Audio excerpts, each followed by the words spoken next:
So this week Harley Davidson announced the Softail Standard being released. It's actually already here. I'm kind of surprised. Normally it takes a little while for the bikes to make it to the dealership after announcement, but we're one day in and here it is. We're gonna get it set up, we'll take a look at it, take a ride, tell you a little bit more about it.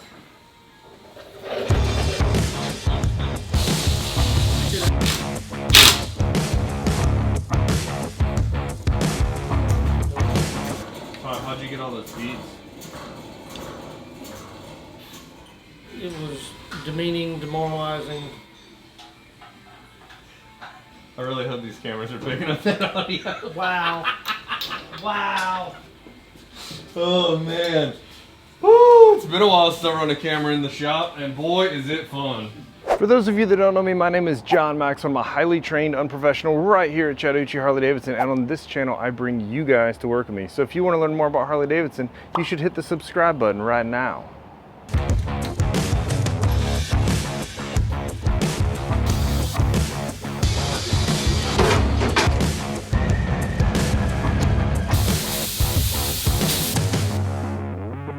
'30th anniversary Fat Boy showed up too. Today is a big day. We got the CVO Road Glide too.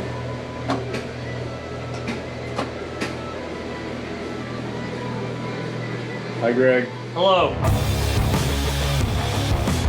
We'll take it for a ride. I'll tell you a little bit about the bike, what it offers, and all that good stuff. Eric parked a freewheeler in front of me. This bike is more important than freewheeler because it's brand spanking new. As you might have guessed, I already know how this bike is going to ride. Why? Because it's a street bob with chrome trim on it, as the internet has so gracefully pointed out over and over again. So we're going to talk about that just a little bit. Now the thing about the street bob and this bike now is that, I'll move you guys a little bit, is for whatever reason, I'm telling you what, the 107 feels so much more powerful in these light bikes. They're right at about 655 pounds running weight, both of them. Matter of fact, you can go to the website. We talked about the Harley Davidson website a couple weeks ago, how they're moving some stuff around. So this one is classified as a cruiser, and you can compare models. So you can stack the Street Bob and the Softail Standard right next to each other, and they're identical, except for that $1,000 less in MSRP that the Softail Standard boasts, and you know, then the looks are the only other difference. See, the Softail Standard is, as you can see from my current position, chrome stuff everywhere. Why'd your video get copyrighted, John? I don't know, because Anthony's an idiot. I hear the ice cream truck. So as we're sitting here at the gas station, we got the CVO Road Glide, the 30th anniversary Fat Bob, and the Softail Standard. And I'm bad about jumping on the most expensive bike and taking it for a ride. And then I get a bunch of comments about how Harley doesn't make anything under $40,000 and blah, blah. The bike's so expensive and yada, yada. And they are very expensive. So a couple years ago, Harley answered that with the Street, and I understand that it kind of missed the mark. It is a less than $10,000 Harley Davidson, but it doesn't look like a Harley Davidson. So this time around, like they did with the Electric Glide Standard a couple years ago, that model is a sub $20,000 touring bike. It doesn't have a lot of bells and whistles, if any at all, to be honest with you.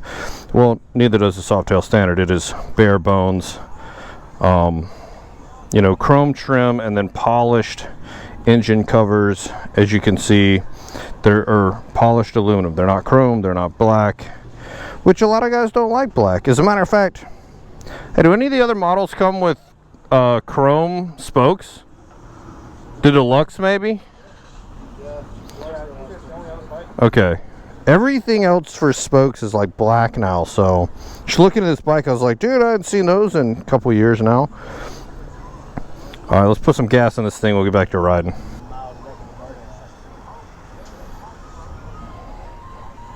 I knew I heard the ice cream truck. Where is he?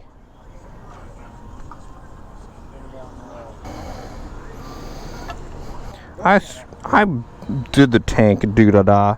I got a little gasoline right there. So really quick, let me explain You know, if you didn't already know, I haven't done a second Street Bob review because, well, it hasn't changed in a couple of years. And this is the same. It's a 19-inch front wheel. It's mini A panel bars. It's a very discreet speedometer, which I'm a fan of. A lot of complaints that you can't really read it while you're riding on the road. I'll be honest with you. I'm either going to ride with traffic or going to ride what's comfortable. I mean, the only time I care what my speed is when a cop has pulled me over. Or, you know, when I see a cop and I'm already doing whatever he saw me doing. And I can actually read it just fine. I'm just saying, I don't really look at my speed that much. But let's see, then that's chromed out. You got your indicators right down here. Same controls, no cruise control. You know, it's a standard model. It's not all full of bells and whistles. This one does not have ABS. I'll be honest, I don't know if it's even available.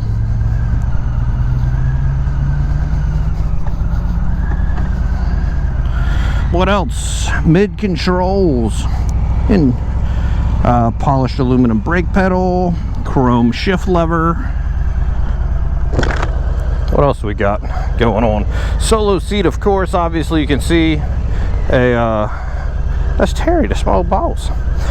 Got a bobbed rear fender, chrome turn signals on it, not black like the Street Bob, but it does also have a different license plate mount than the Street Bob. Not bad. Get you a little bit of, you know, some polished aluminum, the narrow primary cover. I gotta go ride some more bikes. We'll get back to some more thoughts in a second. I'm riding a freewheeler.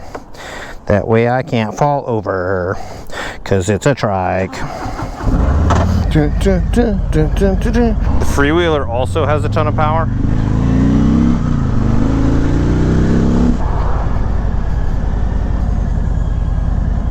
Now I'm gonna ride a street glide. So yeah, this is how we fill bikes up. Is we just swing by this gas station they built in the last year or so, and we just run this little you know, what am I trying to say? It's like a relay. You swap bikes and ride them back and forth, and then we leave, turn left in a place you're only supposed to turn right at, and yeah, get them all filled up, ready for their new owners.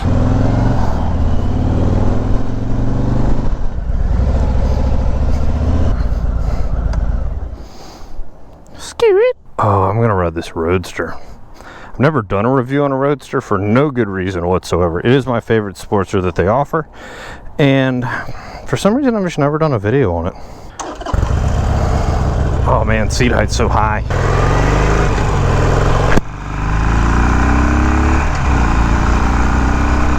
Oh man, school buses stop at all railroad tracks. I was all excited to be all fast on my Roadster.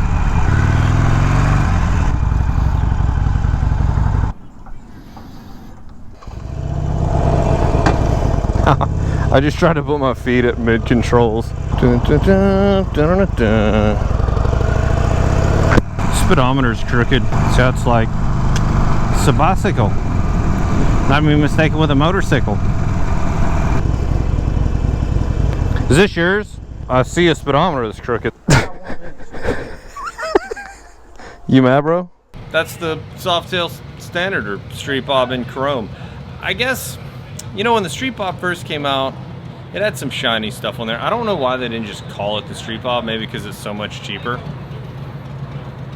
But that's pretty much the differences. I think I hit them all on the ride. See, I'm trying to film over here.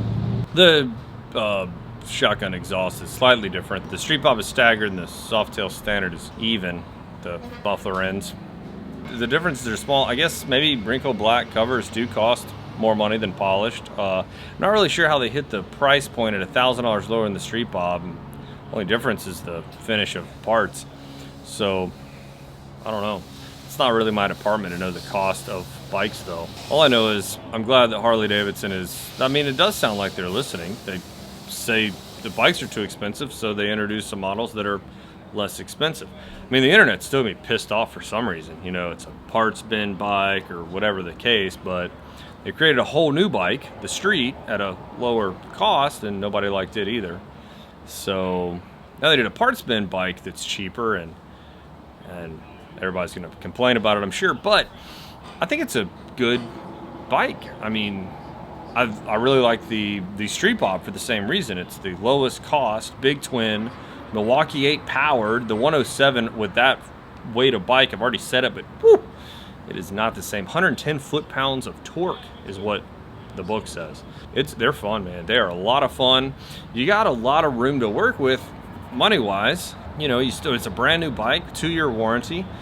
I mean, I guarantee you there's 2017 Dynas out there for sale for more, 3 years old with no warranty for more than $13,600. I can almost guarantee it. Anyway, guys, what do you think of the Softail Standard? You glad to see it? What would you install on it? Let me know down in the comments. What'd you do with all that extra money? Engine build, some trim packages, new handlebars? What'd you do? I'm interested to know. I've been pondering it for a while. We've known about the bike for a little while, a couple months now, but it was hush-hush, yet the whole internet already knew about it. Probably get 3 messages a week about what I think about it. I'm like, what? What's Softail Standard? If you like this video, make sure to give it a big dirty thumbs up. If you want to see more content from me, make sure to hit the subscribe button. If you haven't quite got your fix, there's a video right here, and I'll catch you guys in the next one.